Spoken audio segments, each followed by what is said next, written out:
Well, last week we spoke about how the AAP win means that they are now going to look at the national picture and is it going to emerge as an alternative to the BJP for 2024. But AAP is not the only one which has national ambitions. We've been speaking about the Trinamool Congress as well. Now there were two announcements, in fact one announcement for two of those Bypolls seats which were made by the Trinamool Congress, which are very interesting and which actually fits into this entire narrative of the Trinamool Congress eyeing the centre. Hello and welcome, I'm Pallavi Ghosh. On one take I asked this question is why did the Trinamool Congress actually choose Babul Supriyo to contest from the Ballygunge Lok Sabha constituency and Shatrughan Sinha from what was Babul Supriyo's earlier constituency of Asansol.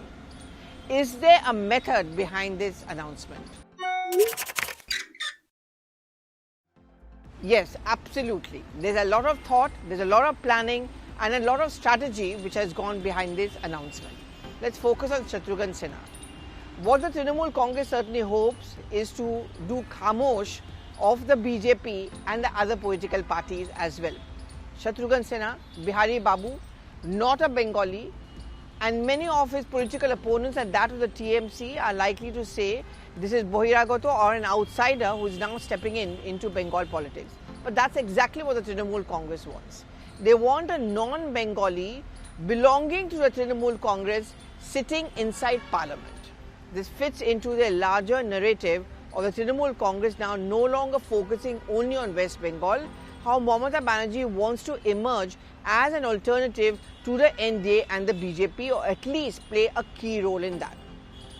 And therefore she chose Shatrughan Sinha. As we said, Bihari Babu, someone of course who's been a film star, is a film star, known nationally, extremely popular and will grab a lot of eyeballs. So when he sits inside the Lok Sabha, if he wins, and he speaks about the problems of Bengal and the national picture and takes on the BJP, and in fact what I'm being told by my sources is a brief given to him is that if you are elected and you enter Lok Sabha, don't just take up the cause of Bengal, take up the larger national cause, because you should be seen as someone from the Trinamool Congress but someone who is a representative of the national level politics. And that's the reason why, in a surprise announcement, Shatrughan Sinha was told to contest from Asansol. Now, Asansol is also, in terms of demography, a very interesting constituency. Of course, it's in West Bengal, has a large number of Bengalis working there. But if you look at the demographic profile, it also has a lot of non-Bengalis working there.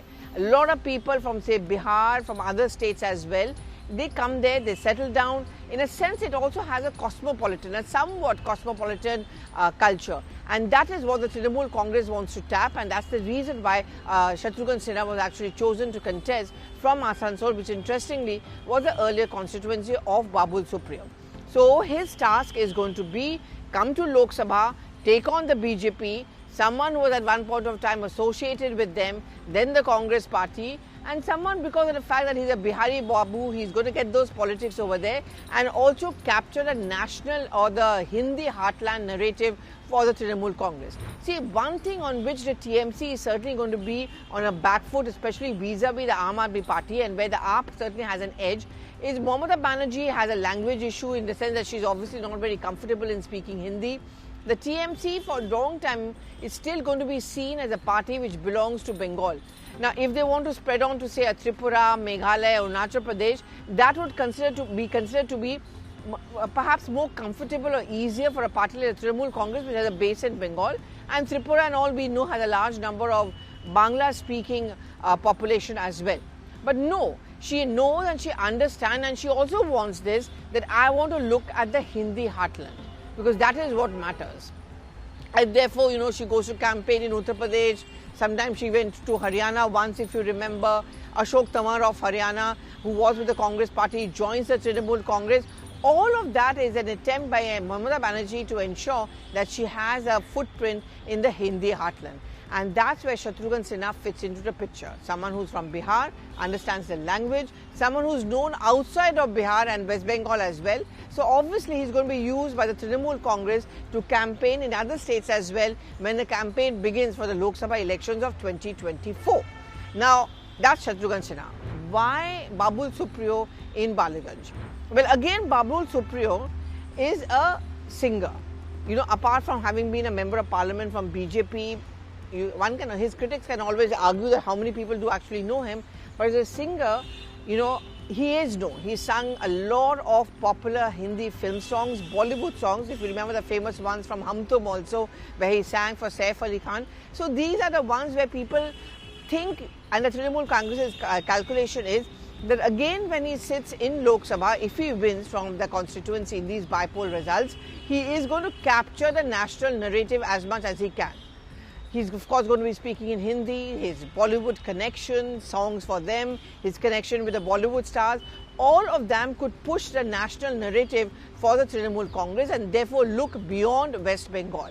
And that's the reason why he has been chosen from a constituency which of course falls within Kolkata, which has a lot of cosmopolitan crowd, is that, you know, upmarket, Babu Moshai, Bhadrolok kind of a culture as far as Kolkata goes. And you know, there are a lot of non-Bengalis also who are working from that particular area. That's going to be the kind of narrative which Babul Supriyo, according to Mamata Banerjee's calculation, is going to try and capture, and he's already begun his campaign on that note. So there is going to be a slice of Bengal, yes, as far as the Lok Sabha is concerned, but that slice of Bengal is actually going to look at the pan-India picture. And I cannot but compare the AAP and the Trinamool Congress in this context. See, last time we spoke about the fact that having won Punjab, Arvind Kejriwal of course is setting his eyes on Gujarat, Karnataka, Haryana and Himachal Pradesh and many other states as well. The Trinamool Congress's foray out of West Bengal in Goa has certainly not been successful. In stark contrast, the AAP managed to win at least 2 seats from Goa. So in terms of a national narrative, they certainly have more to offer, more to claim than say the Trinamool Congress. But Mamata Banerjee is not one to give up. In fact, I did speak to one top source of the TMC that are you going to give up on Goa?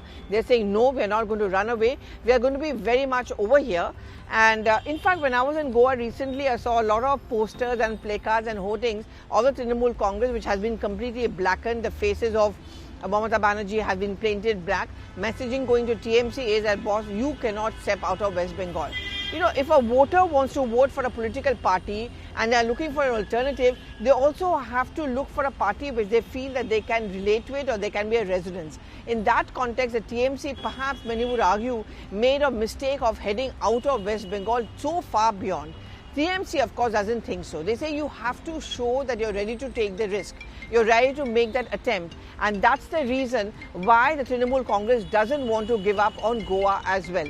And it's not just Goa, it's going to be in other state governments as well, where the focus is going to be to look beyond Goa, to look beyond West Bengal. And therefore, the comparisons are inevitable as far as the Aam Aadmi Party is concerned. See, the head start which Arvind Kejriwal has is the fact that he speaks very good Hindi. He, of course, hails from Haryana, and also being a Chief Minister of Delhi, and now because he's going to call the shots as far as Punjab is concerned, and the fact that Aam Aadmi Party has won in Punjab, it's going to be easier for him to perhaps relate and send out this message that we are looking up for an alternative to the BJP.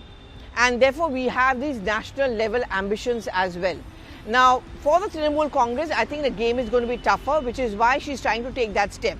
Whether that's going to really work, because as far as the BJP is concerned, they've already started calculating and working on 2024. And therefore, for the Trinamool Congress, in that sense, the time is running out. There is another problem here. The problem is that the Trinamool Congress cannot afford not to focus on governance in West Bengal. Because if they start having those national ambitions, they start stepping out, Mamata Banerjee starts stepping up and campaigning, this question will be asked of her by the BJP repeatedly, and which is what the BJP is already doing, is what do you have to show by way of your report card? Look at your track record as far as Bengal goes. No level of governance is taking place there.